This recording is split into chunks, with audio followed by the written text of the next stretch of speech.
Hi, this is Jerry Martin with Software Analysis Corporation.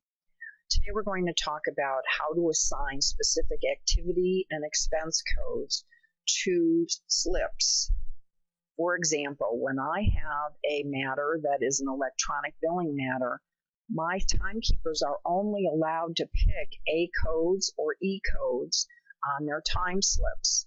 If I don't limit what they see, they typically pick just a general description code, which doesn't help me when I'm doing the electronic billing because my billing will fail. By using this technique, we can force people to use the codes that we want associated with a given matter. Let's take a look at how this looks. Let's look at a client that has electronic billing. We want them to see only A and E codes. So we're going to choose activities for the client, and under activity we're going to go to selection. And here we're going to select the activities that will be visible to our timekeepers. So we're looking at the tasks that are going to be included. We want everything that starts with an A code for the tasks. So I'm going to choose everything except for A code activities. I'm going to click OK.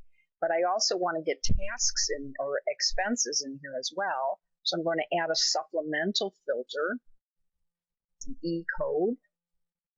So I'm going to check everything that has an E code and click OK. And now my filter will filter out any tasks that don't have an A or an E code. So let's take a look at how this looks. When I go to enter a slip for this client, notice when I choose the tasks, I still have that billable time code that I'm not supposed to have. And here's the trick.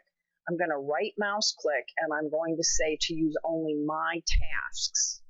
Now when I'm looking at only my tasks, I only have A and E codes available to me. Each timekeeper must make this choice one time. After that, Timeslips will remember the choice unless it is changed.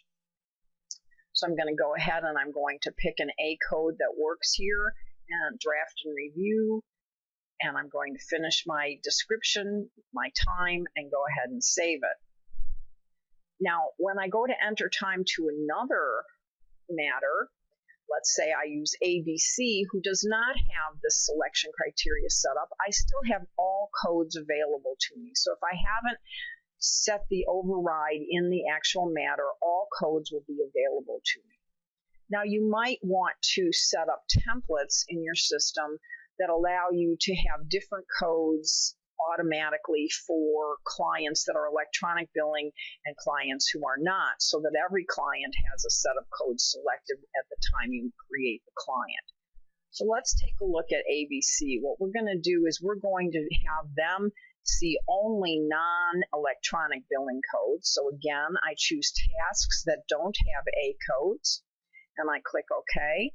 And then I'm going to go in and I'm going to add a supplemental filter that will allow me to just choose expenses that don't have an E code. And now if I do a time slip for ABC, you'll see that I only have those two items available to me. So let's look at a new slip. And when I choose the task, I now only have those two tasks to look at. I choose a task called billable time. I like to keep my tasks very clean so that my timekeepers don't have a hard choice as to what to choose. Everything's coming in the description anyway. And I put in the amount of time and I save it, and then I'm done. This is a very useful feature. I would really encourage you to check it out and go ahead and get it rolled out to your people. It will help keep them on track. If you want more information, you can find our website at www.sacchicago, along with our phone number and email address. You can also schedule a time for us to talk. So go ahead and either leave a message or schedule something. And also, please feel free to check out our blogs. We frequently write a blog on various software packages that we support. Thank you, and please feel free to contact us.